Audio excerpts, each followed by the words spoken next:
ప్రభువును ప్రియరక్షకుడైన యేసయ్య శ్రేష్ఠ నామమున మీ అందరికీ శుభాభివందనాలు తెలియజేస్తున్నానండి. ఇప్పటి వరకు పాటలు పడి దేవుని నామాన్ని మహిమపరుచుకున్నాం కదా. 10 నిమిషాలు దేవుని వాక్యాన్ని అందరం ధ్యానించుకున్నాం. మొదటిగా ఈ రోజు ఒక ప్రత్యేకత ఉందండి, తెలుసండి? ఏంటి రోజు? ఇండిపెండెన్స్ డే, అంటే స్వాతంత్ర దినోత్సవం కదండి. అందరికీ కూడా ముందుగా స్వాతంత్ర దినోత్సవ శుభాకాంక్షలు ప్రభు గారికి తెలియజేస్తూ ఉన్నాం. సరే, ఒక వాక్యాన్ని చదువుకుని ముందుకెళ్దామండి. యోహాను సువార్త 6వ అధ్యాయము 37వ వచనం చదువుకుందాం. యోహాను సువార్త 6వ అధ్యాయము 37వ వచనం చదువుకుందాం. తండ్రి నాకు అనుగ్రహించు వారందరూ నా యొద్దకు వత్తురు. నా యొద్దకు వచ్చు వారిని నేను ఎంత మాత్రము బయటకు త్రోసివేయను. చాలండి, చిన్న ప్రార్థన చేసుకుందాం. స్తోత్రం ప్రభా, స్తోత్రం తండ్రి, మహాపరిశుద్ధుడైన మా తండ్రి, నీకు వందనాలు, స్తుతులు, స్తోత్రాలు చెల్లిస్తున్నాం ప్రభా. అయ్యా, చదవబడిన వాక్య భాగాన్ని బట్టి నీకు వందనాలు. ఈ వాక్య భాగాన్ని మాకు ఇచ్చినందుకు వందనాలయ్యా.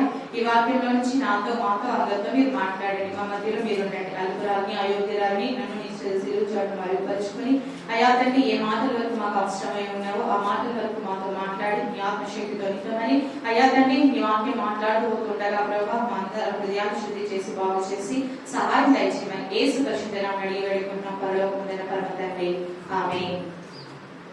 ఇక్కడ యోహాను సువార్తలో మనం చదువుకున్న వాక్య భాగంలో ఏం రాయబడి ఉందండి? తండ్రి నాకు అనుగ్రహించు వారందరూ నా యొద్దకు వత్తురు. నా యొద్దకు వచ్చి వారిని నేను ఎంత మాత్రము బయటికి త్రోసివేయను. నా యొద్దకు వచ్చి వారిని నేను ఎంత మాత్రము త్రోసివేయను అని చెప్తున్నారు ప్రభు. ఇక్కడ త్రోసివేయను అనే పదానికి ఇంకొక పదం మీకు అర్థమయ్యే రీతిలో నేను చెప్తాను. తృణీకరించను. అర్థమవుతుందండి? తృణీకారం అంటే ఏంటి తెలుసా మీకు? తృణీకారం అంటే నెట్టివేయుట, ఎత్తివేయుట, ఇవన్నీ చాలా అర్థాలు వస్తాయి. తృణీకరించడం అంటే ఇష్టం లేకపోవడం, అసహించుకోవడం, తృణీకరిస్తారు అంతే కదా. చాలా మంది మనం ఈ లోకంలో చూసుకున్నట్లయితే చాలా రకాలుగా తృణీకరింపబడుతూ ఉంటాం. అనేక రకాలుగా తృణీకరింపబడుతూ ఉంటాం. కుటుంబంలోనే కానీ, ఉద్యోగం చేసే కాడే కానీ, ఈ లోకంలోనే కానీ, ఎక్కడ చూసినా కానీ ప్రతి ఒక్క వ్యక్తి ఏదో ఒక రీతిలో ఏదో ఒక సమయంలో తృణీకరింపబడుతూ ఉంటారు. ఇక్కడ ప్రభు ఏం చెప్తున్నాడు? నా దగ్గరికి వచ్చి వారు నేను ఎంత మాత్రమో తృణీకరించను. ఏం చేస్తారంటే ఆయన తృణీకరించరు. తృణీకరించనని చెప్తున్నారు. ఇప్పుడు తృణీకారము ఎందుకు వస్తుంది? ఎందుకు తృణీకరిస్తారు? ఎందుకు త్రోసివేస్తారు? ఎందుకు గట్టి వేస్తారు? మీలో ఎవరికైనా ఈ అనుభవం ఎప్పుడైనా ఎదురైందండి? మీలో ఎవరికైనా ఎప్పుడైనా అనుభవం ఏదండి? ఈ అనుభవం ఎప్పుడైనా మీరు పొందుకున్నారా? ప్రతి ఒక్కరి జీవితంలో ఈ అనుభవం ఉంటుందండి. ఎవరో ఒక చేతిలో మనం తృణీకరింపబడుతూ ఉంటాం. పుట్టినరోజు మొదలుకొని చనిపోయే వరకు తృణీకరింపబడతామా లేదా? అందరూ మనం ప్రేమించేవారే ఉంటారా? అందరూ మనం ప్రేమించేవారే ఉంటారు? ఉండరు కదండి. మనం అసహించుకునేవారు ఉంటారు, ద్వేషించేవారు ఉంటారు, తృణీకరించేవారు ఉంటారు, హేళన చేసేవారు ఉంటారు, అపహసించేవారు ఉంటారు, హేళన చేసేవారు ఉంటారు. ఎన్నో రకాల మనుషుల మధ్య మనం జీవిస్తూ ఉన్నాం. ఎన్నో మనస్తత్వాల మధ్య మనం జీవిస్తూ ఉన్నాం. కుటుంబంలో ఉన్న బిడ్డలే ఒకే రకంగా ఉండరు. మన 5 వేలు ఒకేలా ఉన్నాయండి? 5 వేలు ఒకేలా లేవు కదా. మన కుటుంబంలో ఉన్న వాళ్ళందరూ కూడా ఒకేలా ఉంటారా? ఉండలేదు. ఒక్కొక్క సందర్భంలో ఒక్కొక్క రకంగా ఒక్కొక్కరు తృణీకరింపబడుతూ ఉంటారు. కానీ ఇక్కడ యేసయ్య ఏం చెప్తున్నారంటే, నా యొద్దకు వచ్చి వారిని నేను ఎంత మాత్రమో తృణీకరించను. ఇక్కడ ఏమైనా ఒక వర్గానికి కానీ, ఒక కులానికి కానీ, ఒక మతానికి కానీ ఏమైనా చెప్తున్నారా? నేను నా దగ్గరికి ధనికులు వస్తే నేను త్రోసివేయను, గొప్పవారు నా దగ్గరకు వస్తే నేను త్రోసివేయను, పెద్దవారు నా దగ్గరకు వస్తే నేను వారిని తృణీకరించనని ప్రభు చెప్తున్నారండి? కాదండి. నా వద్దకు వచ్చేవారు, తండ్రి ఎవరినైతే నా వద్దకు పంపిస్తారో, తండ్రి చిత్త ప్రకారం ఎవరైతే నా దగ్గరకు వస్తారో, చిన్నలే కానీ, పెద్దలే కానీ, స్త్రీలే కానీ, పురుషులే కానీ, వృద్ధులే కానీ, యవనస్తులే కానీ, ఎవరైనా కానీ నా వద్దకు వచ్చేవారు నేను ఎంత మాత్రమో త్రోసివేయను. మనుషులకు నచ్చలేదు అనుకోండి మనం చేసే పనులు, వాళ్ళు ఏం చేస్తారు? మళ్ళీ అసహించుకుంటారు, తృణీకరిస్తారు, నెట్టివేస్తారు, గెంటి వేస్తారు. కానీ ప్రభు అలా చేయలేని మనకి వాగ్దానం ఇస్తున్నాడు. ఈరోజు ఒక ప్రత్యేకత ఏంటంటే స్వతంత్ర దినోత్సవం కదండి. అనేక మంది స్వతంత్ర దినోత్సవం చేసుకుంటూ ఉన్నారు. ఇది ఒక పండగ అంటారా? ఒక పండగ అండి. క్రిస్మస్ పండగ లాగా, ఈస్టర్ పండగ లాగా ఒక పండగ. మనకి స్వతంత్రం వచ్చిందని, ప్రతి ఒక్కరికి ఒక స్వతంత్రం వచ్చిందని చెప్పి ఎంతో సంతోషంగా, ఉత్సాహంతో ఈ స్వతంత్ర దినోత్సవాన్ని జరుపుకుంటూ ఉంటారు. దేశవ్యాప్తంగా అందరూ కూడా జరుపుకుంటారండి. వచ్చిందంటే, బానిసత్వం నుంచి మనం విడిపింపబడ్డామంటే, ఒక కష్ట సమయంలో నుంచి మనం రక్షింపబడ్డామంటే, ఒక సమస్య నుంచి మనం విడుదల పొందామంటే మనకి ఎంత సంతోషం ఉంటుంది కదా. కుటుంబంలో ఒక సమస్య ఎదుర్కొంటున్నాం, ఒక బాధ ఎదుర్కొంటున్నాం, దాని నుంచి మనం విడుదల పొందామనుకోండి, ఒక బలహీనత మనకు ఉంది, దాని నుంచి మనం స్వస్థత పొందామంటే మనకి ఎంత సంతోషం వస్తుంది, చాలా సంతోషం ఉంటుంది. అలాగే బానిస బ్రతుకుల్లో నుంచి మన దేశం రక్షింపబడింది. ఎంతోమంది మహనీయులు త్యాగం చేశారు. అందుకే వారిని జ్ఞాపకం చేసుకుంటూ, వారిని స్మరించుకుంటూ ఈ స్వతంత్ర దినోత్సవం మనం జరుపుకుంటూ ఉన్నాం. 1947 సంవత్సరం ఆగస్టు 15 అర్ధరాత్రి వేళ మనకు స్వతంత్రం వచ్చిందండి. ఎప్పుడండి? 1947. ఇప్పుడు ఇది ఎన్నో స్వతంత్రం మనం చేసుకుంటున్నాం? 75, 75వ స్వతంత్ర దినోత్సవం మనం జరుపుకుంటున్నాం. ఆనాడు మనల్ని తెల్లదొరలు పరిపాలించిన వారని, వారి పరిపాలన నుంచి మనకు ఒక హక్కు కావాలని, ఒక అధికారం మనకు ఉండాలని చెప్పి ఎంతో మంది మహనీయులు సత్యాగ్రహం చేసి పోరాడి మనకు స్వతంత్రాన్ని తెచ్చిపెట్టారని ఎంతో గర్వంగా వాళ్ళు ఈ రోజు మనం జ్ఞాపకం చేసుకుంటున్నాం. ప్రతి ఒక్కరిని జ్ఞాపకం చేసుకుంటున్నాం. మరి మన కోసం మనందరిని సృష్టించి మనందరినీ సృష్టించిన సృష్టికర్తను మరిచిపోయి జనులు ఏం చేస్తున్నారని సృష్టిని కూడిస్తూ ఉన్నారు. మన కోసం ఈ లోకానికి వచ్చి మనందరి కోసం తన రక్తాన్ని చిందించిన ఆ మహనీయుడిని ఎవరు గుర్తుపెట్టుకోవట్లేదు, మర్చిపోతూ ఉన్నాం. కానీ తృణీకరణ, ప్రతి ఒక్క బిడ్డ కూడా ఈ తృణీకరణ జయించాల్సిన అవసరం ఎంతైనా ఉంది. శ్రమ అవసరం. శ్రమ లేకపోతే మనము ముందుకు ఎదగలేము. శ్రమ దేనికోసం? విజయం పొందుకోవడం కోసమే. ఈ తృణీకారం కూడా ఒకరి చేత నెట్టివేయబడుతున్నామేమో, ఒకరి చేత అవమానింపబడుతున్నామేమో, బానిసలుగా ఉంటున్నామేమో, అది కూడా మన విజయానికి నాంది అనే విషయాన్ని మనం మర్చిపోకూడదు. ఒకరోజు మహాత్మా గాంధీ గారు, మీ అందరికీ తెలుసు కదండి, మహాత్మా గాంధీ గారు తెలుసు కదా అందరికీ. మహాత్మా గాంధీ గారు ఒకరోజు ట్రైన్లో ప్రయాణం చేస్తూ ఉన్నారు. ట్రైన్లో ఆయన టికెట్ కొనుక్కుని ప్రయాణం చేస్తూ ఉన్నారు. ఆ ట్రైన్లో తెల్లదొరలు ఉన్నారు. వాళ్ళు ఈ గాంధీ గారిని చూసి, నువ్వు నల్లజాతీయుడివి, నువ్వు మాతో ప్రయాణం చేయడానికి నీకు ఎటువంటి అధికారం లేదు, నువ్వు మాతో ప్రయాణం చేయడం కుదరదు అని ఆ బోగిలో నుంచి గాంధీ గారిని బయటికి నెట్టివేశారండి. నెట్టివేసినప్పుడు ఆయన కింద పడిపోతారు. కింద పడిపోయినప్పుడు ఆయన ఎంతో బాధ చెందారండి, బాధ కలిగింది, తృణీకరింపబడ్డాడు. నువ్వు ఒక నల్లజాతీయుడివి, మాతో కలిసి ప్రయాణం చేయకూడదు ఈ భోగిలో అని వాళ్ళు గాంధీ గారిని బయటికి నెట్టివేశారండి. అప్పుడు ఆయనలో రేగిన ఆ ఉద్యమమే ఈ స్వతంత్ర ఉద్యమానికి దారితీసింది. ఆనాడు ఆయనలో నలిగిన బాధ, కృంగిన పరిస్థితులు, మన దేశం మీదకి ఈ తెల్లదొరలు వచ్చి పరిపాలిస్తున్నారు, మన దేశాన్ని స్వతంత్రించుకోవడానికి చూస్తున్నారు, వీరి దగ్గర నుంచి మన దేశాన్ని రక్షించుకోవాలి, మన స్వతంత్రం మనకు ఉండాలి, మనం స్వతంత్రంగా జీవించాలి అని ఒక అక్కసతో ఆయన ఎన్నో ప్రయత్నాలు చేసి, ఎన్నో త్యాగాలు చేసి మన స్వతంత్రం రావడానికి ఎంతగానో కృషి చేసినట్టుగా మనం చూస్తున్నాం. ఆయన అంతగా ఒక నిర్ణయం తీసుకోవడానికి బలమైన కారణం ఏముంది? ఆయన ధృవీకరింపబడ్డాడు కాబట్టి. మనం సంతోషంగా హ్యాపీగా ఉంటున్నాం అనుకోండి, ప్రతిరోజు ఏ బాధ లేదు, ఏ కష్టం లేదు, ఏ వేదన లేదు, సంతోషంగా జీవిస్తున్నాం అనుకోండి, మనకి ఏదైనా లోటు ఉంటుందా? ఏదైనా బాధ తెలుస్తుందా?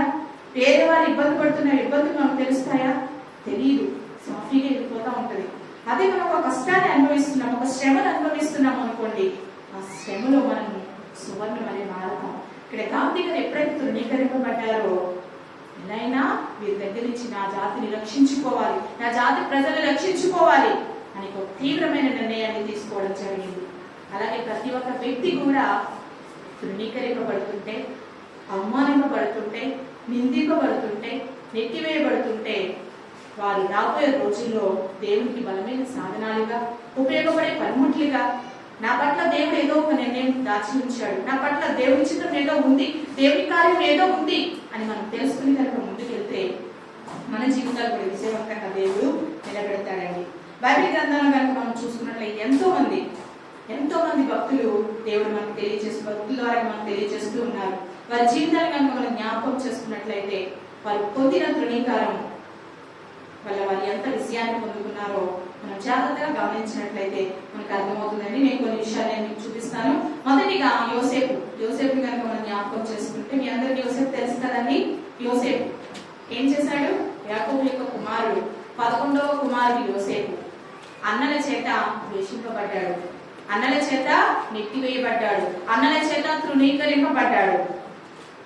11వ సంతానంగా యాకోబుకి 11వ సంతానంగా యోసేపు తన కుటుంబంలోని తృణీకారము పొందినట్లుగా బైబిల్ గ్రంథం మనకి తెలియజేస్తుంది. ఆదికాండము 37వ అధ్యాయము 18వ వచనం కనుక మనం చదువుకున్నట్లయితే, ఆదికాండము 37వ అధ్యాయము 18వ వచనం మనం చదువుకుందాం. అతడు దగ్గర రాకమునుపు వారు దూరము నుండి అతని చూసి అతని చంపుటకు దురాలోచన చేసిరి. చాలండి, ఎవరండి? అతడు దగ్గరకు రాకమునుపు, యోసేపు దగ్గరకు రాకమునుపు వారి అన్నలు ఏం చేశారు? అతన్ని చంపాలని దురాలోచన చేశారు. ఎవరిని చంపాలని? శత్రువుని చంపాలనా? ఇరుగు పొరుగు వారిని చంపాలనా? కాదండి, సొంత తమ్ముడిని, వారి రక్తం పంచుకొని పుట్టిన కుటుంబంలో వారితో పాటుగా ఉండాల్సిన తన తమ్ముడు దూరం నుంచి రావడం చూసి అన్నలు పని చేసుకుంటున్నారు, వారికి భోజనం ఇచ్చేద్దాం, వారి క్షేమం చూద్దాం, వారు ఎలా ఉన్నారు, క్షేమంగా ఉన్నారా, ఆరోగ్యంగా ఉన్నారా చూసినామని తన తండ్రి పంపిస్తే, తన అన్నల కోసం ప్రయాణమై వస్తున్న తమ్ముడు దూరం నుంచి చూసి అన్నలు ఏం చేస్తున్నారండి? తమ్ముడిని చంపాలి, తమ్ముడిని ఏం చేస్తున్నారు? ధృవీకరిస్తున్నారు. వారికి తమ్ముడు అవసరం లేదు, తమ్ముడిని చంపాలనుకుంటున్నారు. 10 మంది సహోదరులు ఏం చేస్తున్నారు? తమ్ముడిని చంపేయాలి, వాడు వస్తున్నాడు, వాడిని ఎలాగైనా చంపేయాలి. దురాలోచన. చూసారండి, కుటుంబంలోనే ఏం లేదండి, సమాధానం లేదు, నెమ్మది లేదు, ప్రశాంతత లేదు, ఒకరి మీద ఒకరికి ప్రేమ లేదు, ఒకరినొకరు ఏం చేసుకుంటున్నారు? చంపేయాలన్నంత కోపం. ఒక వ్యక్తిని ఇంట్లో నుంచి తృణీకరించాలి, నెట్టివేయాలి, వాడు ఇక్కడ ఉండకూడదు. మనుషుల మనస్తత్వాలు చూసారు ఎలా మారిపోతున్నాయో, చంపాలని చూస్తున్నారు. ఇక్కడ యోసేపుకి ఎక్కడ తృణీకరింపబడ్డాడండి? తన సొంత కుటుంబంలో అందరి చేత తృణీకరింపబడ్డాడు. ఇంకోటి చూద్దాం, అదే ఆదికాండము 39వ అధ్యాయం 20వ వచనం చదువుదాం. అదే ఆదికాండము 39వ అధ్యాయము 20వ వచనం చదువుదాం. అతనిని పట్టుకొని రాజు ఖైదీలు బంధింపబడిన చెరసాలలో వేయించెను. అతడక్కడ చెరసాలలో ఉండెను. హల్లెలూయా. ఇక్కడ తన అన్నలు యోసేపుని దూరం నుంచి చూసి చంపాలనుకుని వారు ఏం చేస్తారంటే వర్తకులకు అమ్మివేస్తారు. అమ్మివేసినప్పుడు ఈ యోసేపు వాళ్ళకి దూరదేశం వాళ్ళకి వలసగా వెళ్ళిపోతాడు. వాళ్ళు కొనుక్కుని యోసేపును తీసుకెళ్లిపోతారు. తీసుకెళ్లిపోయినప్పుడు ఇక్కడ యోసేపు ఏం చేస్తున్నాడండి? మనం చదువుకునే 20వ వచనంలో, అతన్ని పట్టుకుని రాజు ఖైదీలు బంధింపబడి చెరసాలలో వేయించారు. ఎందుకు వేయించారు చెరసాలలో యోసేపుని? అన్య దేశంలోకి వెళ్ళినా కూడా యోసేపు ఎంతో మంచివాడిగా, యథార్థవంతుడిగా, పవిత్రుడిగా జీవించాడండి. అక్కడ మనం 39వ వచనంలో కనుక మనం చూసుకున్నట్లయితే ఫస్ట్ వచనం చూద్దామండి. యోసేపు ఐగుప్తునకు తీసుకుని వచ్చినప్పుడు ఫరో యొక్క ఉద్యోగస్తుడు రాజ సంరక్షణ సేనాధిపతియునైన పోతీఫరును ఐగుప్తీయుడు అక్కడికి అతన్ని తీసుకుని వచ్చి ఇష్మాయేలు యొద్ద అతన్ని కొనెను. హల్లెలూయా. ఇక్కడ యోసేపుని ఇతను పోతీఫర్ అనే అతను కొనుక్కున్నాడండి. యోసేపుని కొనుక్కున్నాడు. ఇంతకుముందు కొంతమంది బానిసలుగా వెళ్ళినప్పుడు వాళ్ళని కొనుక్కునేవారు. ఎందుకని? వారి పనులు చేయించుకోవడానికి, పెట్టి చాకరీ చేయించుకోవడానికి కొంత ధనం ఇచ్చి వారిని కొనుక్కునేవారు. ఈ అన్నలు యోసేపుని అమ్మేయడం వల్ల ఈ పోతీఫరు వాళ్ళ దగ్గర నుంచి యోసేపుని కొనుక్కున్నాడు. కొనుక్కుని తన దగ్గర బానిసగా పని చేయించుకుంటూ ఉన్నాడు. ఎంతో నమ్మకంగా పనిచేస్తున్నాడు యోసేపు. అన్ని విషయాల్లో యోసేపుకి దేవుడు తోడై ఉన్నాడు. ఎందుకంటే అన్నలు విడిచిపెట్టేసిన యోసేపు దేవుడిని విడిచిపెట్టలేదు. అందుకని దేవుడు కూడా యోసేపుని విడిచిపెట్టలే, అన్ని విషయాల్లో తోడై ఉన్నారు. ఆ విషయం తెలుసుకున్నాడు ఈ పోతీఫర్. తెలుసుకుని యోసేపుని తన ఇంటి అంతటికీ కూడా ఒక అధికారిగా నియమించాడు. తన ఇంటి అంతటికీ కూడా అధికారిగా, పెద్ద పనుడిగా. అంటే ఇంటిలో అన్ని కూడా ఎవరు చూసుకోవాలి? యోసేపే చూసుకోవాలి. ఏం కావాలన్నా తనే తీసుకురావాలి, ఏం కావాలన్నా తనే కొనాలి. ఎవరైనా ఇంటికి రావాలంటే యోసేపు పర్మిషన్ ఉండాలి. అన్ని విషయాల్లో కూడా అధికారం ఇచ్చి పోతీఫరు యోసేపుని ఆ ఇంటికి ఒక ఉద్యోగాన్ని ఇచ్చి నిలబెట్టాడు. అయితే ఆ పోతీఫర్ యొక్క భార్య ఏం చేసిందంటే యోసేపు మీద కన్ను వేసిందండి. ఏం చేసింది? యోసేపు యవనస్తుడు, పోతిఫర్ భార్య ఎక్కడా, యోసేపు ఎక్కడా? యోసేపు మీద ఆమె కన్ను వేసి యోసేపుని ఎలా అయినా కూడా వశపరుచుకోవాలి అని చెప్పి ఎన్నో పన్నాగాలు వేస్తూ ఉంది. యోసేపు ఎప్పుడైతే ఆ ఇంటికి వెళ్ళాడు అప్పటి నుంచి కూడా ప్లాన్స్ వేస్తా ఉంది. కానీ యోసేపు మాట వినట్లా. ఆమె చెప్పినట్లుగా అతను చేయట్లేదు. ఒక రోజు ఎవరు లేని సమయంలో యోసేపు దగ్గరికి వెళ్ళి అతన్ని బలవంతం చేయబోయింది ఈ పోతిఫర్ యొక్క భార్య. కానీ యోసేపు ఒప్పుకోలేదండి. వెళ్ళిపోతూ ఉంటే యోసేపు మీద అన్యాయంగా తన భర్తకు చెప్పి తన చెరసాలలో వేయించింది. ఇప్పుడు ఎవరి మాట వింటారు? స్త్రీ చెప్పింది వింటారు కానీ పురుషులు చెప్పింది వినరు కదా. అక్కడ అన్యాయం జరిగింది యోసేపుకి. కానీ నాకు అన్యాయం జరిగింది, ఈ యోసేపు నన్ను బలాత్కారం చేయబోయాడు తన భర్తను చెప్పగానే ఆ విషయం విన్న పోతిఫరు అతన్ని జైల్లో వేయించాడండి. ఇక్కడ ఎంతో నమ్మకంగా పనిచేసుకుంటున్నాడు. అన్య దేశానికి వచ్చాడు, వలసగా వచ్చాడు, బానిసగా వచ్చాడు. తన పనేదో తను చేసుకుంటుంటే ఆ ఇంటిలో తనకి ఏమి వచ్చిందండి? తృణీకరణ. త్రోసివేయబడ్డాడు. ఏదో నా పని నేను చేసుకుంటున్నాను, కొత్త వేళకి కొత్త భోజనం పెడుతున్నారు, నేను కష్టపడుతున్నాను అని సంతోషించే లోపల ఇతనికి ఆ కుటుంబంలో ఏమొచ్చిందండి? తృణీకారం. తను చేస్తున్న ఉద్యోగంలో ఏమొచ్చింది? తృణీకారం. నెట్టివేయబడ్డాడు. ఎక్కడికి వెళ్ళాడండి? చెరసాల పాలయ్యాడు. మూడోదిగా చూద్దాం. ఇక్కడ చెరసాలలో యోసేపు బాధపడుతూ ఉన్నాడు. మూడోదిగా అదే ఆదికాండము 40వ అధ్యాయం 23వ వచనం చూద్దాం. 40వ అధ్యాయం 23వ వచనం. అయితే పానదాయకుల అధిపతి యోసేపును జ్ఞాపకము చేసుకొనగా అతన్ని మరిచిపోయాను. హల్లెలూయా. ఇక్కడ చెరసాలలో ఉన్నాడండి యోసేపు.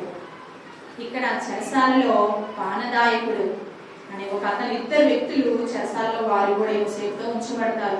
వాళ్ళకి ఒక కళ వచ్చినప్పుడు ఆ కళ బాబు యోసేపు చెప్తాడు. చెప్పినప్పుడు వాళ్ళు ఏదైతే కలగన్నారో, ఏ భావం అయితే యోసేపు చెప్పాడో అదే విధంగా వాళ్ళు ఆ జైలు నుంచి విడిపింపబడతారు. ఆ కలభావం ఏదైతే చెప్పాడో అట్టి విధంగా వారి జీవితాల్లో జరిగినప్పుడు యోసేపు చెప్తాడు కదా, మీరు బయటికి వెళ్ళినప్పుడు, ఫరో దగ్గరికి వెళ్ళినప్పుడు ఒక్కసారి నన్ను జ్ఞాపకం చేసుకోండి, ఒక్కసారి నన్ను జ్ఞాపకం చేసుకుని నేనే తప్పు చేయలా, నేనే పాపము చేయలా, న్యాయంగా నన్ను ఈ చెరసాలలో పెట్టారు. ఒక్కసారి నువ్వు ఈ జైల్లోంచి బయటికి వెళ్ళినప్పుడు, ఫరో రాజు దగ్గరికి వెళ్ళినప్పుడు నన్ను ఒక్కసారి జ్ఞాపకం చేసుకో. ఒక యథార్థవంతుడు జైల్లో ఉన్నాడు, ఏ న్యాయమో చేయనా తన జైల్లో ఉన్నాడు అని ఒకసారి జ్ఞాపకం చేసుకోమన్నప్పుడు ఇతను ఏం చేశాడంటే తను చెప్పినట్టుగానే బయటకు వచ్చేసాడు. కానీ ఇతను ఏం చేశాడు? పానదాయికి అధిపతి యోసేపును జ్ఞాపకం చేసుకొనక అతన్ని మరిచిపోయాను. ఆ చెరసాలు అసలే శ్రమల పాలయ్యాడు, కష్టాల్లో ఉన్నాడు, బాధ అనుభవిస్తున్నాడు, శ్రమ అనుభవిస్తున్నాడు. అక్కడ కూడా ఏమైందండి? యోసేపుకి తృణీకరింపబడ్డాడు, మర్చిపోయాడండి, మేలు పొందాడు. ఆ ప్రాణదాయకుడు మర్చిపోయాడు, తృణీకరింపబడ్డాడు యోసేపు. చూసారండి, కుటుంబంలో ఉన్న వారు వెలివేశారు, పంపివేశారు, తోలివేశారు, విసర్జించారు, అసహించుకున్నారు, అమ్మివేశారు. అన్య దేశానికి వచ్చాడు, విగ్రహారాధన దేశానికి వచ్చాడు, కానీ దేవుడు తోడై ఉన్నాడు. తృణీకరింపబడ్డాడు, కానీ దేవుడు విడిచిపెట్టలేదండి, దేవుడు త్రోసివేయలేదండి. ఏ ఫరో రాజు అయితే ఆ పానదాయకుడు ఫరో రాజు దగ్గరికి వెళ్ళాడు, ఏ రాజుకైతే చెప్పడం మర్చిపోయాడు, ఆ రాజే కలగనడం జరుగుతుంది. కలగన్నప్పుడు ఈ కలబాబు చెప్పేవారు ఎవరైనా ఉన్నారా అని మొత్తం ప్రపంచం అంతా ఎదుగుతూ ఉంటే ఈ పానదాయక అధిపతి చెప్తాడు, పలానా జైల్లో పలానా వ్యక్తి ఉన్నాడు, నాకు కల వచ్చినప్పుడు అతనే కలబాబు చెప్పాడు, తను చెప్పినట్లుగానే నాకు జరిగింది అని ఆ పానదాయకుడు ఆ ఫరో రాజు దగ్గర చెప్పడానికి దేవుడు సహాయం చేశాడండి. అప్పుడు ఆ ఫరో రాజు యోసేపుని బయటికి తీసుకొచ్చి ఆ కళను చెప్పినప్పుడు, ఆ కలభావాన్ని యోసేపు వివరించినప్పుడు ఆ ఫరో రాజు ఈ యోసేపుకి ఇచ్చిన అధికారం ఏంటో తెలుసా అండి? ఫరో తర్వాత ఫరో అంత స్థానాన్ని అక్కడ ఇవ్వడం జరుగుతుందని. ప్రధానమంత్రి తెలుసు కదండి, మన ప్రధానమంత్రి ఎవరు? నరేంద్ర మోదీ. ఆయన మనకి ఎక్కడైనా కనిపిస్తారా? ఆయన హోదా మనం ఇప్పుడు అసలు చూడగలుగుతామా? ఆయన హోదా ఎలా ఉంటుంది? చాలా అత్యున్నతంగా ఉంటుంది. ఆయన పేరు చెప్పగానే హడలిపోతారు, ఆయన అభిమానులు ఎంతో మంది ఉంటారు. అలాంటి ప్రధానమంత్రి హోదాను ఆ అన్య దేశంలో యోసేపు ఇచ్చినట్టుగా మనం చూస్తూ ఉన్నాం. తృణీకరింపబడ్డాడండి, కానీ దేవుడు విడిచిపెట్టాడా? మనుషుల చేత తృణీకరింపబడవచ్చు, మనుషుల చేత ద్వేషపడవచ్చు, కానీ మనము దేవుడు సన్నిధిని విడిచిపెట్టే వారిగా ఉండకూడదు. దేవుడు త్రోసివేయడండి, ఎవరు మనం విడిచిపెట్టినా మనం ఎక్కడికి రావాలి?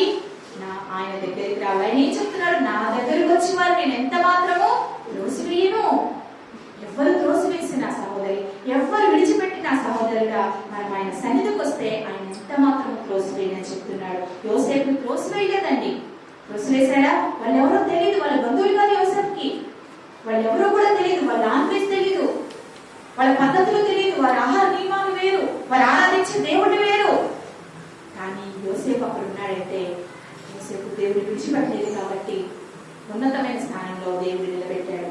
అలాగే ఇంకొక వ్యక్తి నేను చూపించాలనుకుంటున్నాను, దావీదు. దావీదు కూడా మనందరికీ తెలుసు కదండి. దావీదు ఎన్నోవాడు? యెషయా కుమారులో దావీదు ఎన్నోవాడు? 8వ వాడు, చివరి వాడు, కనిష్ఠుడు. 8 కుమారులు యెషయాకి, 8వ వాడు దావీదు. ఈ దావీదు గొర్రెలు కాచుకుంటూ ఉండేవాడు. తన అన్నలు సౌలు దగ్గర యుద్ధంలో వారు హెల్ప్ చేస్తూ యుద్ధంలో వారు ఉంటూ ఉండేవారు.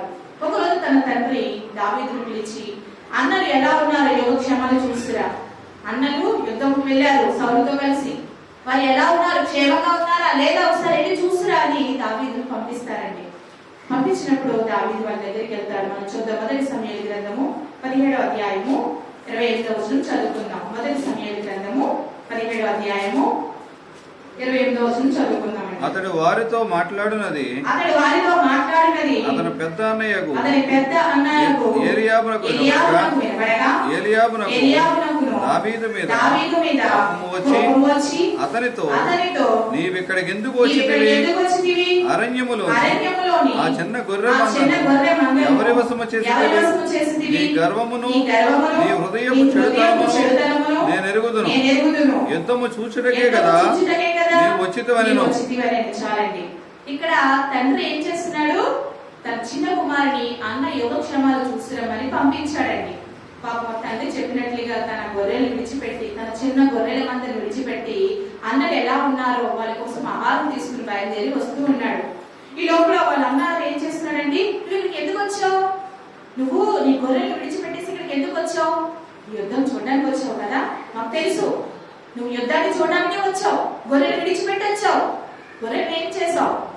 అహంకారంతో ఉన్నావు, గర్వంతో ఉన్నావు అని అన్నలు తమ్ముడిని తిడుతున్నారు. సరే తమ్ముడు వచ్చాడండి, అన్నలు చెప్పాలి కదా, తమ్ముడు నువ్వు ఇక్కడికి రాకూడదు, ఇక్కడ యుద్ధం జరుగుతుంది, ఇక్కడ ఎవరు ఉంటామో ఎవరు చనిపోతామో తెలియదు, యుద్ధంలో చిన్నవారి యుద్ధానికి రాకూడదు, నువ్వు ఎందుకు వచ్చావు అని ప్రేమతో చెప్పాల్సిన అన్నలు ఏం చేస్తున్నారండి? నువ్వు ఇక్కడి నుంచి వెళ్ళిపో, నువ్వు ఇక్కడ ఒక్క నిమిషం కూడా ఉండొద్దు, ఇక్కడి నుంచి నువ్వు వెళ్ళిపో బయటికి అని అన్నలు ధృవీకరిస్తున్నారు. అక్కడ యుద్ధంలో ఉన్నారు.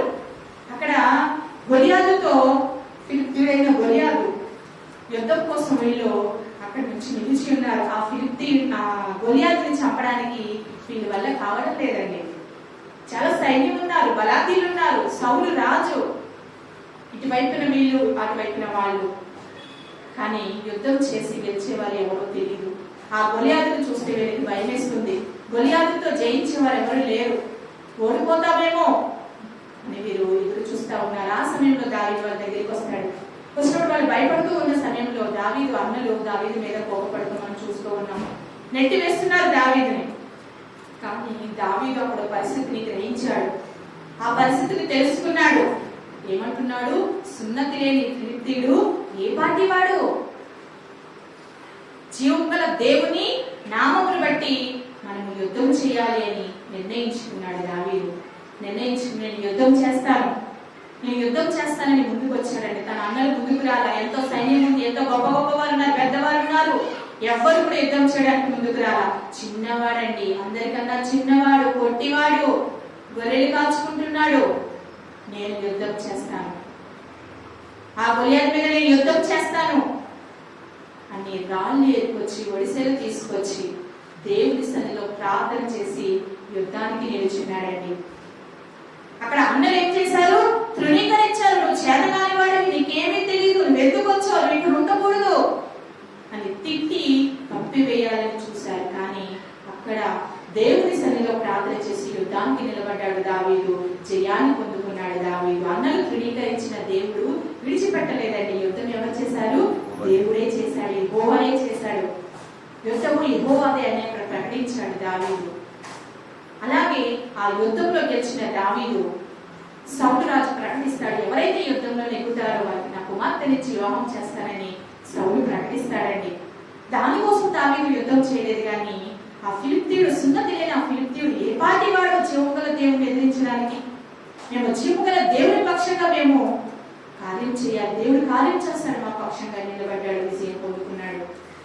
ఆ తర్వాత కనుక మనం చూసుకున్నట్లయితే అదే సమయాలు, మొదటి సమయాలు గ్రంథము 18వ అధ్యాయము 8-9 వచనాలు చదువుకున్నాం. 8-9 వచనాలు 18వ అధ్యాయము 8-9 వచనాలు చదువుకున్నాం. ఆ మాటలు సౌలునకు ఇంపుగా నుండనందున అతడు బహు కోపము తెచ్చుకొని వారు దావీదునకు 10,000 కొలదనియు నాకు 1,000 కొలదనియు స్తుతులు పాడిరే, రాజ్యము తప్ప మరి ఏమి అతడు తీసుకొనగలడు అనుకునేను.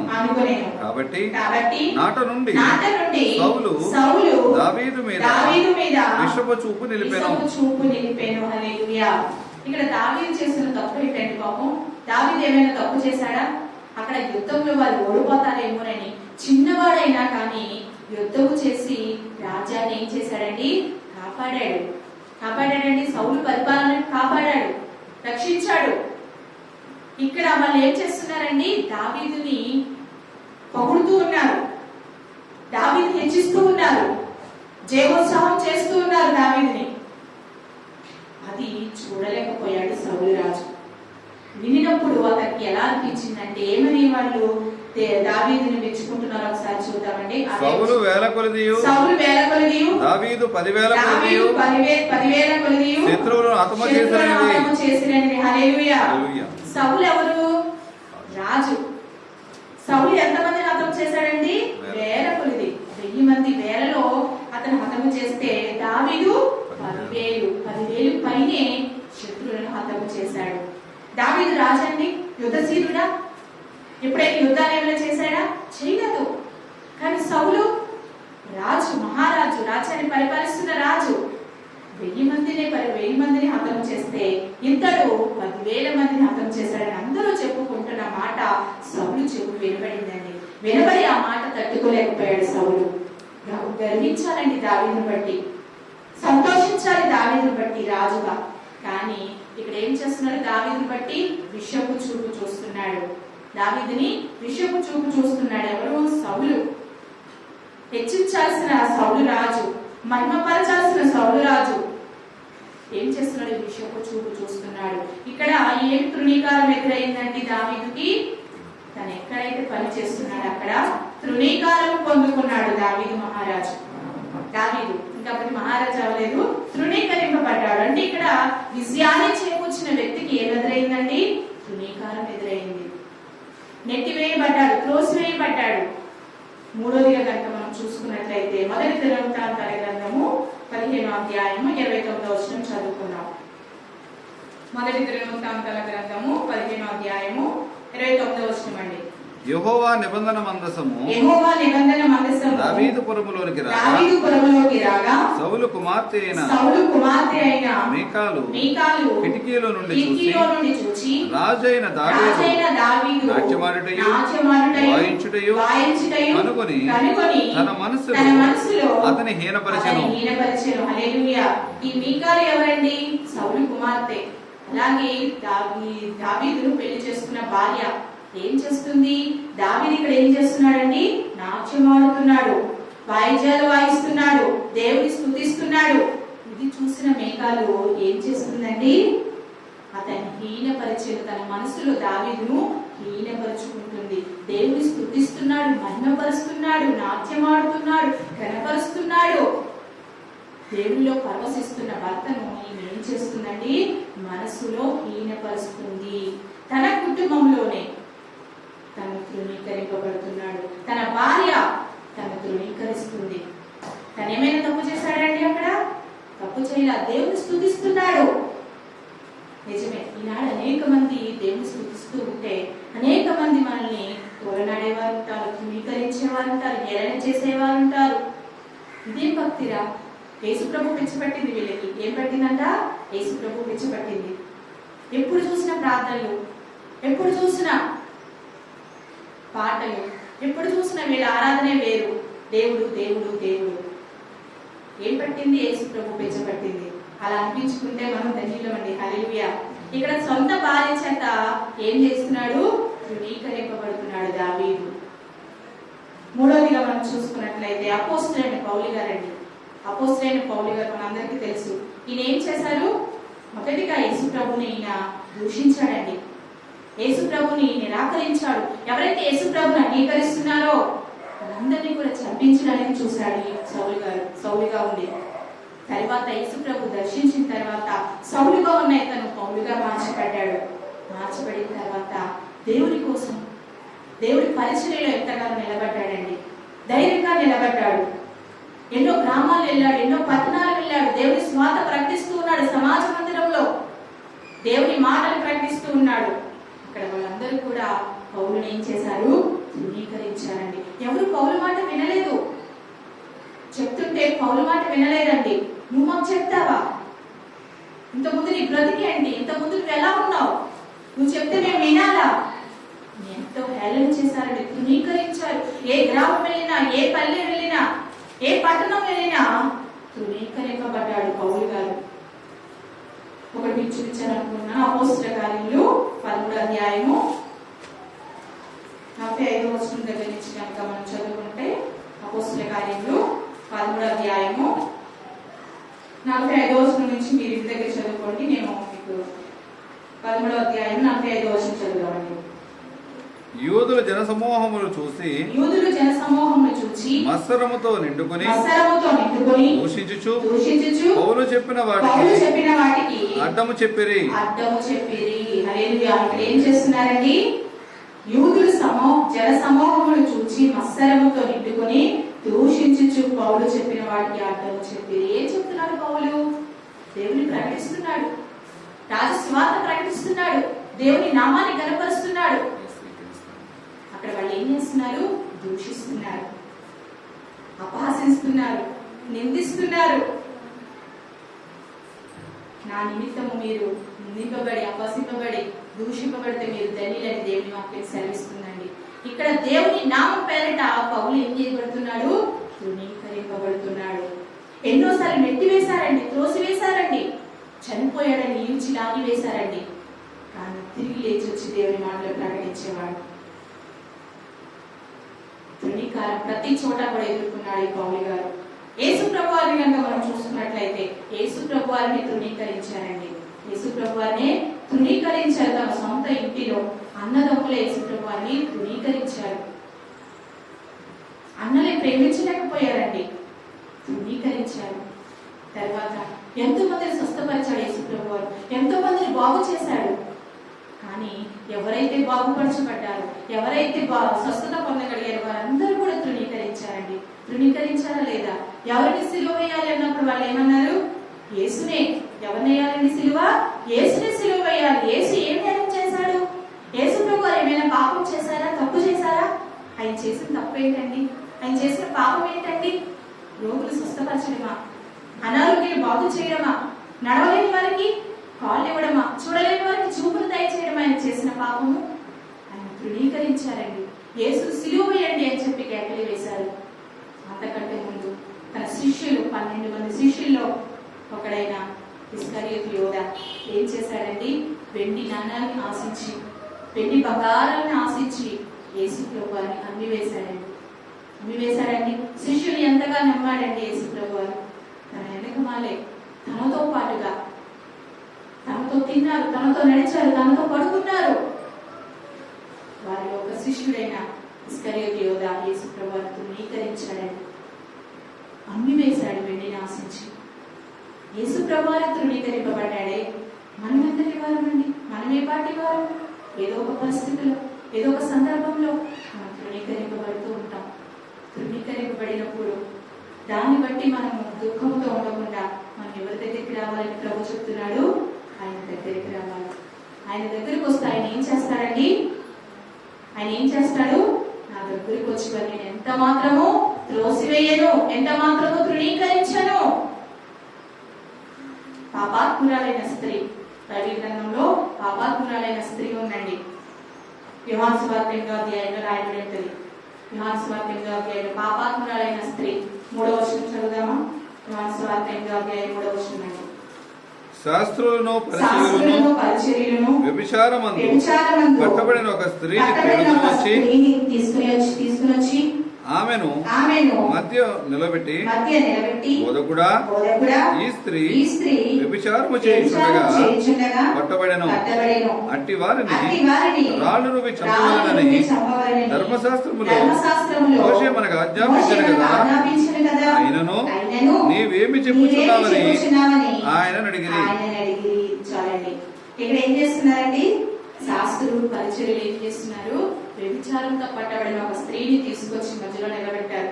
ఊరి మధ్యలోకి తీసుకొచ్చి నిలబెట్టారు. వ్యభిచారం చేస్తున్న స్త్రీని నిలబెట్టి ఏం చెప్తున్నారు? యేసు ప్రభువా, ఇలాంటి వారిని ఏం చేయాలి? రాళ్ళు రువ్వి చంపాలి. రాళ్ళు రువ్వి ఏం చేయాలంటండి? చంపేయాలి. బ్రతకనివ్వకూడదు, చంపేయాలి. ఈమె వ్యభిచారంతో పట్టబడింది, ఈమెను చంపేయాలని వాళ్ళు తీసుకొచ్చి నిలబెట్టారండి. యేసుప్రభు ఏం చెప్తున్నాడు? యేసుప్రభు ఏం చెప్పాడండి? మీలో పాపం చేయలేని వాడు, మీలో పాపం చేయని వాడు మొట్టమొదటి రాయి ఆమె మీద వేయండి అనగానే ఒక్కరు కూడా లేరండి. అక్కడ ఒక్కరు కూడా లేరు. పాపం చేయని మనుషుడే లేడు, పాపం చేయని నరుడే లేడు, నేరం చేయని నరుడే లేడు. అందరూ పాపం చేశారని అంతరించి మనము పొందలేకపోతున్నారు. ఒక్కరు లేరండి, అందరూ వెళ్ళిపోయారు. యేసుప్రభు అమ్మా లేదు, నీ విశ్వాసం గొప్పది, ఇంకెప్పుడు ఇలాంటి పనులు చేయకు, నువ్వెప్పుడు కూడా ఈ పనులు చేయకు అని యేసుప్రభు ఆమెను లేవనెత్తాడు. యేసుప్రభు ఆమెను జ్ఞాపకం చేసుకున్నాడు. అక్కడ ఊరి జనాంగం మధ్య పాపాత్మురాలైన స్త్రీ తృణీకరింపబడిందండి, నెత్తివేయబడింది, దూషింపబడింది, అపహసింపబడింది. కానీ యేసుప్రభు వారు అమ్మా అని పిలుస్తున్నాడండి. మనం పిలవగలిగిన అలాంటి వారిని, అలాంటి వారు మనం తారసపడితే, మనకి ఎదురుపడితే అలాంటి వారిని మనం ప్రేమగా మాట్లాడగలుగుతామా? మాట్లాడలేం. యేసుప్రభు వారు అమ్మా అని పిలుస్తున్నాడండి. నిజం, యేసుప్రభు వారు ఎవరిని విడిచిపెట్టాడు, ఎలాంటి వారిని విడిచిపెట్టాడు, తృణీకరించాడు. తృణీకరించడానికి కాదండి ఆయన ఈ లోకానికి వచ్చి అందరి కోసం ప్రాణం పెట్టింది. నెట్టివేయడానికి కాదండి ఆయన ఈ లోకానికి వచ్చి మనందరి కోసం రక్తాన్ని చిందించింది. ప్రేమించడానికి, ప్రేమ చూపించడానికి, ప్రేమ కలిగి ఉండడానికి ఆయన ఈ లోకానికి వచ్చారు. ఆయనకు కావాల్సింది ఏంటంటే మార్పు చెందిన నీ పాత రోత జీవితం, మార్పు చెందిన పాప రోత జీవితం ఆయనకి కావాలి. పాపంతో నలిగిపోతూ, శాపంలో మునిగిపోతూ యేసు ప్రభు దగ్గరికి వచ్చి మీ పాపాలు ఒప్పుకొని, మీ తప్పులు ఒప్పుకొని పవిత్రపరచబడిన ఆ పవిత్ర హృదయము దేవునికి కావాలని కోరుకుంటున్నాడు. పాత స్వభావము విడిచిపెట్టి నూతన స్వభావం ధరించుకోవాలని దేవుడు కోరుకుంటున్నాడు. ఒకనొక సమయంలో మనందరం పాపం చేసిన వాళ్ళమే, అపరాధం చేసిన వాళ్ళమే, తప్పులు చేసిన వాళ్ళమే. దానికోసం ప్రభు అడగట్లా. ఆ మనసు తీసివేసుకుని మనం ఏం చేయాలి? నూతన మనసు పొందుకోవాలి. గాయపడిన నీ హృదయం దేవునికి కావాలి. గాయపడినప్పుడు మనకి ఎవరు కావాలి? వైద్యుడు కావాలి కదండి, బాగు చేయడానికి, స్వస్థపరచడానికి వైద్యుడు కావాలి కదా. ఆ వైద్యుడు నేనవుతా, ఆ వైద్యుడు నేను చేస్తాను, నా దగ్గరికి రాని ప్రభు పిలుస్తున్నాడండి. పాపాత్మురాలైన స్త్రీ ప్రభు దగ్గరికి వచ్చింది, మార్చబడింది, మార్పు చెందింది, దేవుని సాక్షిగా నిలబడిందండి. తృణీకరింపబడినప్పటికీ కూడా ప్రభు దగ్గరికి వస్తే ఆయన మన హక్కును చేర్చుకుంటాడు. మనకేమో స్వతంత్రం వచ్చింది, నేను స్వతంత్రంగా బ్రతకొచ్చు. ఎంతమంది స్వతంత్రంగా బ్రతుకుతున్నారండి? ఎంతమంది స్వతంత్రంగా బ్రతుకుతున్నారు? స్వతంత్ర దినోత్సవం అని చెప్పి జెండా ఎగరేస్తున్నారు. ఎంతమంది స్వతంత్రంగా జీవించగలుగుతున్నారు? దేవుడిచ్చిన స్వతంత్రం ఎంతమంది కాపాడుకోగలుగుతున్నారు? నిజమే, ప్రతి ఒక్కరికి స్వతంత్రం వచ్చింది. కానీ స్వతంత్రాన్ని ఎలా ఉంచుకుంటున్నారండి? వారు దుర్వినియోగం చేసుకుంటున్నారు. నాకు స్వతంత్రం ఉంది, నేను ఏమైనా చేయగలను, అధికారం నాకు ఉంది, నేను ఏమైనా చేస్తాను అని పాపం అందించుకుంటున్నారు, అపవిత్రత అందించుకుంటున్నారు.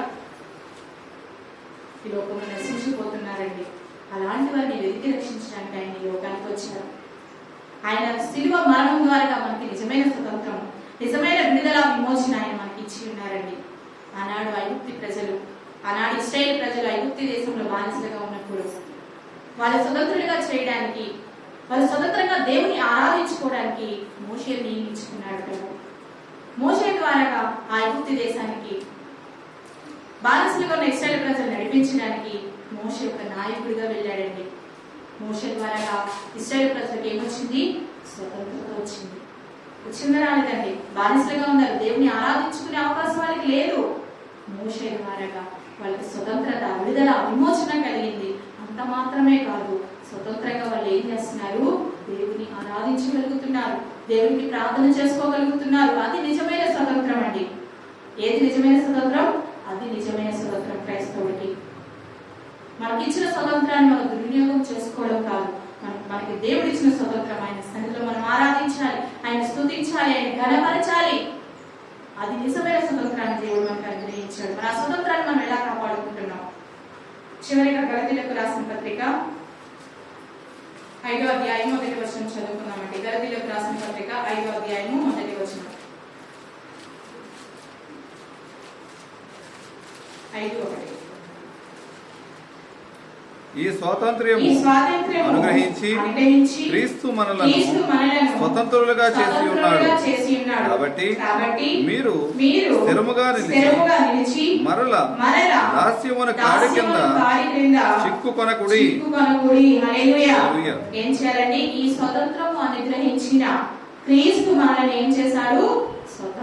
స్వతంత్రులుగా చేశాడు. కాబట్టి మీరు స్థిరముగా నిలిచి మరలా ఎక్కడికి వెళ్ళకూడదండి? సమస్యకు కాడి క్రిందకు వెళ్ళకూడదు.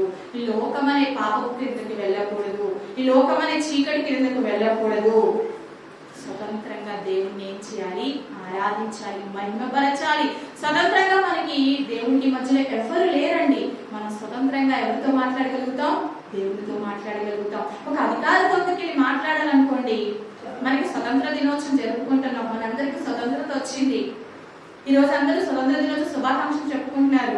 ఒక ముఖ్యమంత్రి గారిని కలవాలి, నాకు స్వతంత్రత ఉంది, ఒక భావి పౌరుడిగా నాకు హక్కు ఉంది, రాజ్యాంగం నాకు ఇచ్చిన హక్కు నాకు ఉంది, నేను వెళ్ళి ముఖ్యమంత్రి గారితో మాట్లాడతానని ముఖాముఖిగా మాట్లాడాలని చెప్పి డైరెక్ట్ గా ముఖ్యమంత్రి కార్యాలయానికి వెళ్ళి ముఖ్యమంత్రి గారితో నేను మాట్లాడతానండి అంటే ఊరుకుంటారండి? ఏం చేస్తారు? తీసుకెళ్లి అరెస్ట్ చేసి జైల్లో పెడతారు. ఎందుకు? మనకు స్వతంత్రం వచ్చింది కదా, స్వతంత్ర దినోత్సవం జరుపుకుంటాం కదా. 75 సంవత్సరాలుగా, 74 సంవత్సరాలుగా మనకు స్వతంత్రత వచ్చింది కదా. ఎందుకు మనం వెళ్ళలేకపోతున్నాం? కానీ అక్కడ నియమాలు ఉన్నాయి, హక్కులు ఉన్నాయి, అధికారాలు ఉన్నాయి. కానీ ప్రభు దగ్గర అవేమీ కూడా చెల్లవు. అధికారాలు, హక్కులు ఏమి చెల్లవండి. డైరెక్ట్ గా ఎప్పుడు కావాలంటే అప్పుడు నువ్వు ప్రభుని ఆరాధించుకోవచ్చు, ఎప్పుడు కావాలంటే అప్పుడు ప్రభు దగ్గరికి వెళ్ళొచ్చు, ఎప్పుడు కావాలంటే అప్పుడు ప్రభుతో మాట్లాడొచ్చు. డైరెక్ట్ ఆయన మీతో మాట్లాడతాడండి. అటువంటి స్వతంత్రాన్ని మనకి ఇచ్చాడు. నేను మీకు ఈ స్వతంత్రాన్ని ఇచ్చాను, మీరు ఆ స్వతంత్రాన్ని విడిచిపెట్టి మళ్ళీ దాస్యపు లోకంలోకి దాసుల వలె మీరు వెళ్ళొద్దు. ఐగుప్తి దేశానికి ఇశ్రాయేలు ప్రజలు ఎలా వెళ్ళారు? బానిసలుగా వెళ్ళారు. మళ్ళీ ఆ బానిస బ్రతుకులు మీరు బ్రతకొద్దు. నేను మీకోసము రక్తాన్ని చిందించాను, ప్రాణాన్ని పెట్టాను, బలి ఇచ్చాను, వీళ్ళ దగ్గరికి రండి, మిమ్మల్ని నేను ఎంత మాత్రం త్రోసివేయను, విడిచిపెట్టను అని ప్రభు పిలుస్తున్నాడండి. శిలువ మీద తన 2 చేతులు చాపి మనందరినీ పిలుస్తా ఉన్నాడు. మీరు దాస్యపు కాడి క్రింద ఉండొద్దు, మీరు స్వతంత్రులుగా జీవించాలి, స్వతంత్రత మీరు పొందుకోవాలి. నేను మీకు స్వతంత్రత అనుగ్రహించాను. క్రీస్తు వల్లే మనకి ఏమొచ్చింది? స్వతంత్రత అనుగ్రహించబడింది. యోసేపు తృణీకరింపబడ్డాడు, 3 అంశాలు చూసాం. దావీదు తృణీకరింపబడ్డాడు 3 రకాలుగా. పౌలు గారు తృణీకరింపబడ్డారు, యేసు ప్రభు వారు తృణీకరింపబడ్డారు. మీరు నేను ఎంతటి వారమండి? మనం కూడా అనేక సార్లు తృణీకరింపబడుతూ ఉన్నాం, నెట్టివేయబడుతూ ఉన్నాం, త్రోసివేయబడుతూ ఉన్నాం. కానీ ప్రభు దగ్గరికి కనుక మనం వస్తే, ప్రభుని ఒప్పుకుంటే, మన హృదయంలోకి ఆహ్వానిస్తే, నీ కోసం నా కోసం తన ప్రాణాన్ని ఇచ్చి, తన రక్తాన్ని చిందించి, వెల చెల్లించి మనందరినీ కొనుక్కున్న ప్రభువు మన స్వతంత్రులుగా చేసి మనం త్రోసివేయకుండా, యోసేపుని ఎలా అయితే ప్రధానమంత్రిగా నియమించాడో, దావీదుని ఎలా అయితే రాజుగా అభిషేకించాడో, యేసు ప్రభువు ఎలా అయితే ఈ లోకంలో మనందరి కోసం మరణించి పునరుద్ధానుడై తిరిగి లేచి మరలా మనందరి కోసం రాబోతున్నారో, అపోస్తలుడైన పౌలు గారు ఎలా అయితే అగసాక్షిగా జీవించాడో, నా జీవితాన్ని కూడా దేవుడు ఆశీర్వదించాలని ఆశపడుతున్నాడు. శ్రమ మన మేలుకేనని, కష్టం మన మేలుకేనని, తృణీకరణ మన విజయానికి అని నమ్మి దేవుని సన్నిధికి వద్దాం, దేవుని సన్నిధిలో నిలిచి ఉందాం. దేవుడు మనల్ని కూడా ఉన్నతమైన స్థానంలో నిలబెట్టి ఉన్నతమైన బహుమానాన్ని మనందరికీ అందిస్తారు. అతి కృపా దేవుడు మనందరికీ కలుగచేయును గాక. అటు స్వతంత్రం మనందరం పొందుకుందుము గాక. ఆమె చిన్న ప్రార్థన చేసుకున్నామండి. స్తోత్రం దేవా, స్తోత్రం తండ్రి, మహాపరిశుద్ధులైన మా దేవా, నీకు వందనాలు, స్తుతులు, స్తోత్రాలు చెల్లిస్తున్నాం ప్రభా. ఇప్పటి వరకు మా మధ్యలో మీరు నడిపించిన తండ్రి నీకు వందనాలు ప్రభా. అవును తండ్రి, అయ్యా తండ్రి, అడిగి నుంచి వారందరూ నా దగ్గరకు వస్తారని, నా దగ్గరకు వచ్చి వారిని నేను ఎంత మాత్రము త్రోసివేయనని వాక్యంతో మా అందరితో మాట్లాడిన మా తండ్రి నీకు వందనాలు, స్తోత్రాలు ప్రభా. అవును తండ్రి, త్రోసివేయట, తృణీకరింపబడుట ప్రభా. అవును తండ్రి, ఈ లోకంలో జీవిస్తున్న మేము అనేక రకాలుగా తృణీకరింపబడుతూ, త్రోసివేయబడుతూ, అవమానింపబడుతున్న మా జీవితాలకు ప్రభా నిజమైన స్వతంత్రాన్ని అనుగ్రహించి ఈ లోకానికి వచ్చి ప్రభా అయ్యా దాస్యపు ఆత్మను మేము పొందుకోకుండా, దాస్యపు కార్యక్రమంగా మేము ఉండకుండా స్వతంత్రుడిగా జీవించాలని ప్రభా అయ్యా మమ్మల్ని అందరినీ నీ స్వార్థమిచ్చుకున్న దేవుడు అని ప్రభా అయ్యా నాయన మాతో మీరు నడిపించిన నీకు వందనాలు చెల్లిస్తూ ప్రభా నీ ఇచ్చిన స్వతంత్రాన్ని కాపాడుకుంటూ ప్రభా ఎల్లప్పుడూ నీ సన్నిధిలో ఉంటూ ప్రభా అయ్యా నీ సన్నిధిలో ప్రభా నేను స్తుతిస్తూ నేను ఆరాధిస్తూ నీకు ఇచ్చే స్వతంత్రాన్ని కాపాడుకుంటూ ప్రభా నీ సాక్షులుగా జీవించే భాగ్యాన్ని మాకు ఇచ్చి ప్రభా ఎక్కడైతే తృణీకరింపబడుతున్నామో, ఎక్కడైతే అయ్యా నెట్టివేయబడుతున్నామో అక్కడి నుంచి ప్రభా నాయన గాంధీ గారు ఎలా అయితే ఒక మహా ఉద్యమాన్ని తీసుకొచ్చాడు అతి విధంగా నిబిడలుగా ప్రభా తృణీకారం నుంచి నెట్టివేయటంలో నుంచి ప్రభా ఉన్నతమైన